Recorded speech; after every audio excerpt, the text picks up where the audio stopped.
Alright, I don't know how much content I'm going to have this week because I'm going to be doing mostly a repeat of what I did last week, and that's dealing with the, first of all, I'm going to be finishing up that door panel on the right hand side of the car, and everything has to go over there, and then I have to start on the other side, which probably take me just as long.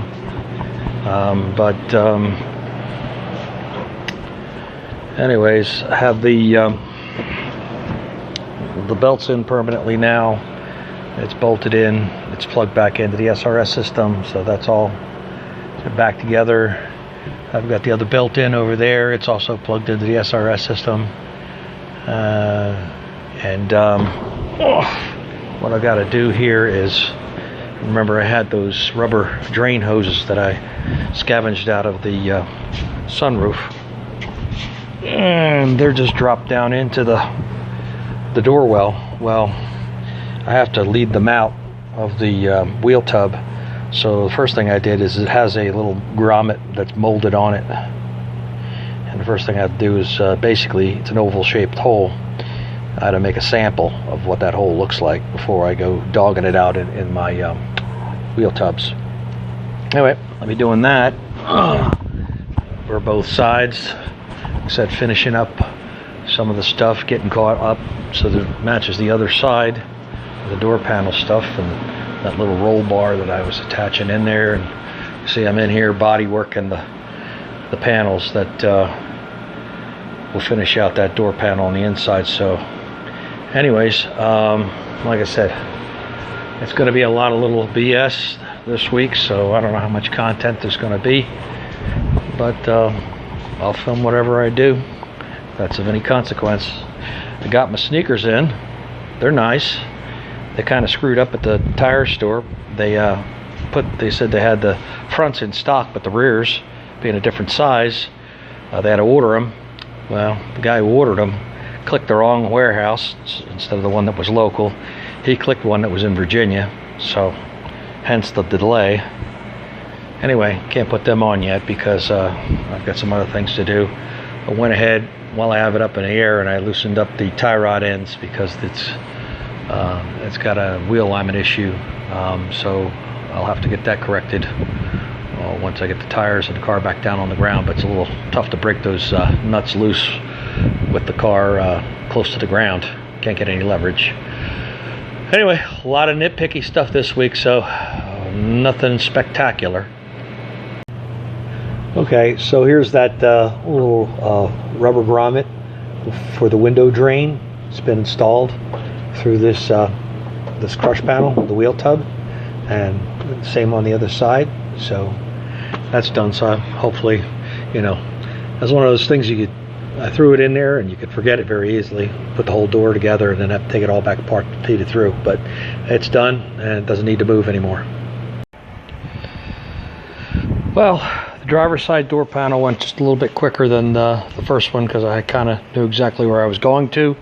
Also, I was able to take patterns off of the other piece. That one, I did the body filler and I've got it primed with some polyester filler.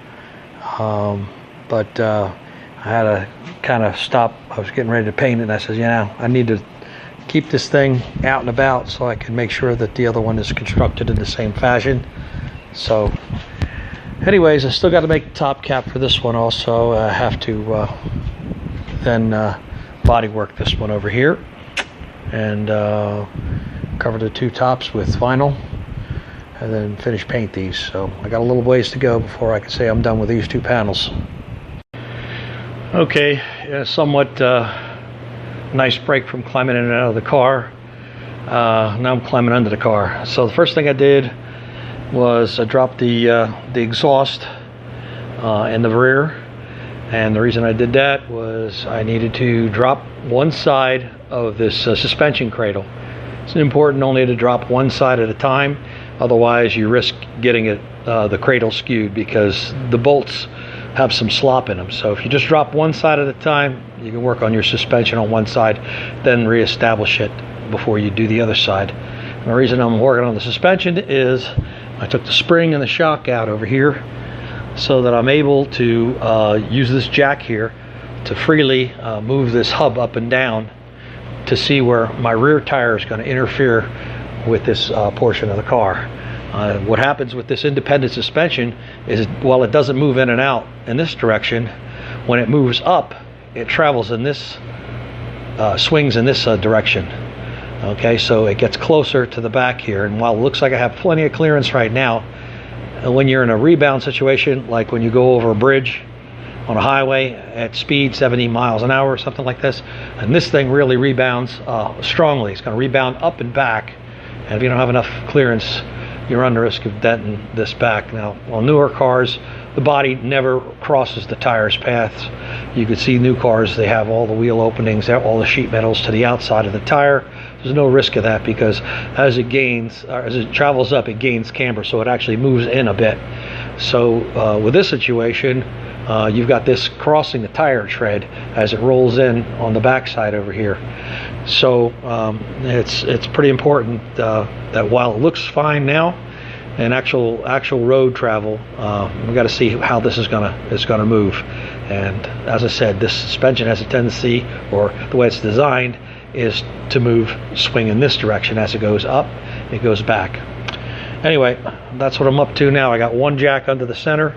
I loosened the first, after I took the brake hose clamp loose right here, and then there's two mount bolts right here, one here and then one over here, the really long bolts that tie the cradle to the car. And so once I got them loose, I was able to drop the center jack, and the whole thing pivoted down far enough for me to pop the spring out and the shock out, so they're out of my way and don't fight me while I'm trying to get this thing to jack up and down freely, and see how this tire clears or doesn't clear, and see what kind of material I got to take out of this back wheel well.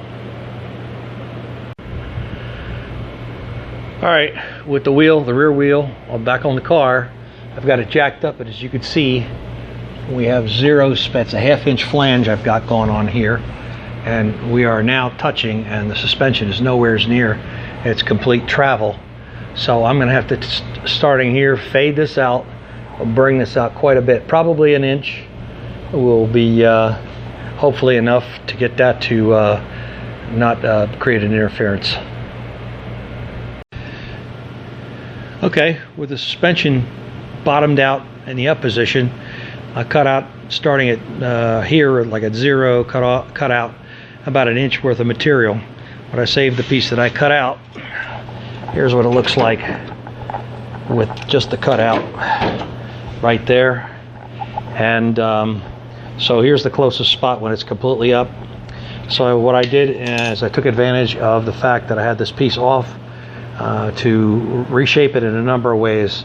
Basically, I did a little stretch this material out to kind of open up this curve a little, or open up the curve in this direction here, so that my rim was a little bit further away at this apex here. Also, I used the opportunity to take this flange and bend it back more in this direction here, so that it's away from the tire, not so 90 degree to the tire, so that it's pitched upwards and then outwards all the way along. And what I'm going to have to do is I'm going to have to then piece this back in, which this closes it back down. As you can see, the actual amount that's cut out is about a half, but then it comes up to about 5/8 of an inch right in this area right here. And then I'm adding it back over here. But I was able to use this to maneuver around and see exactly what I had with the tire in place. Now I've got about 1/8 of an inch just right in this area, so what I'll do is in the eventual end is I'll just go ahead and I'll trim this out in a scallop and minimize this one area right here just for safety. But we're up all the way as far as the suspension will go. So now we'll have to slice down around here again, and then re-tack this and butt weld this all back together, so that I have a rim and it's back to where it's looking halfway decent.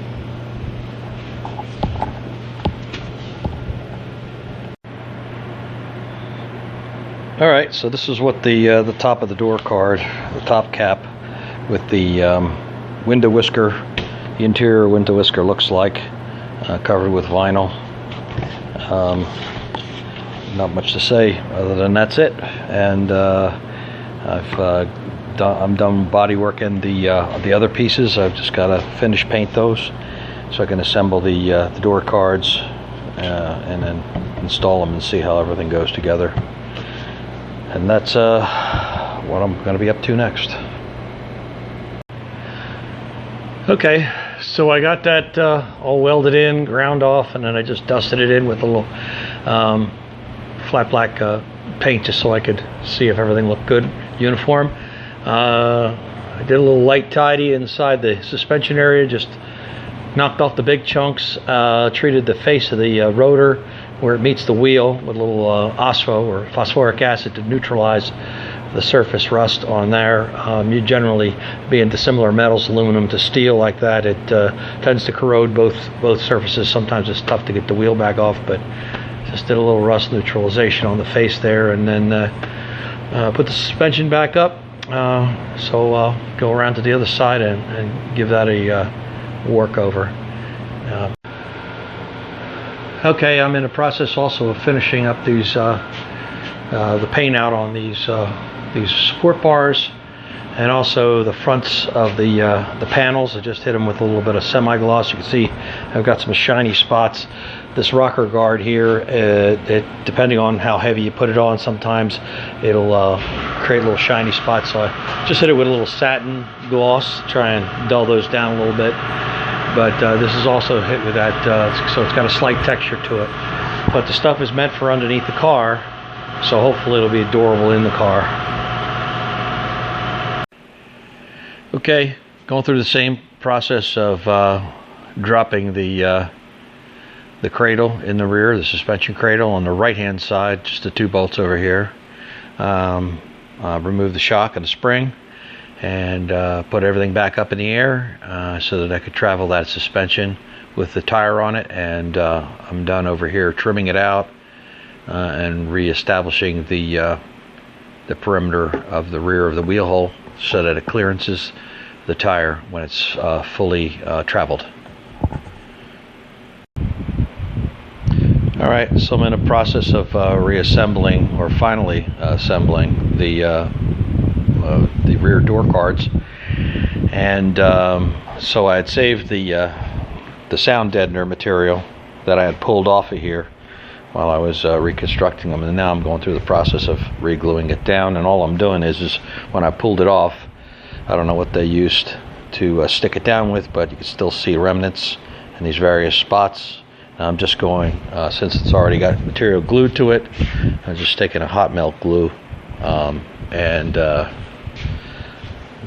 sticking that glue to these different areas where they already have material stuck, and reapplying it to the back side. Also, as a consequence of having saved the lower half of the rear door card intact, and also having maintained the inner steel structure that all of this clips to, there's 2 little tabs here on these little towers. There were quite a few, but they all got eliminated with this trimming. This is where the armrest is on the back side, and there's these little one-way clips that I'm not putting on right now. I took them off in order to be able to install and uninstall this piece as I was constructing it. But and I won't put these on just right now, but these clips will go back on in the final install when the car is completed, so that you can just shove these through the slots that are already in the steel, and it'll locate exactly where it's supposed to relative to the seat, and it'll clip in. Okay, so here's a good look at the passenger side rear door card, completely assembled. There's the top piece capping it off.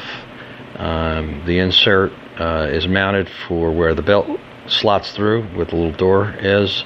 This is all of that sheet metal work up on the front section to blend it out. And so that's it, and I'll show it to you once it's in the car. I just wanted to show you out of the car because it's a little difficult to see it inside the car. Alright, well, this is a shot of the interior of how that's going to work together. You can see that black bar kind of just being painted out black really doesn't affect the look of the car at all, unless you point it out like I just did. But anyways, that's what it all looks like completed on that side. Anyway, this is going to be a short video this week because, like I said, everything was kind of all the things I did last week I had to do again this week. I just wanted to show you this finished up.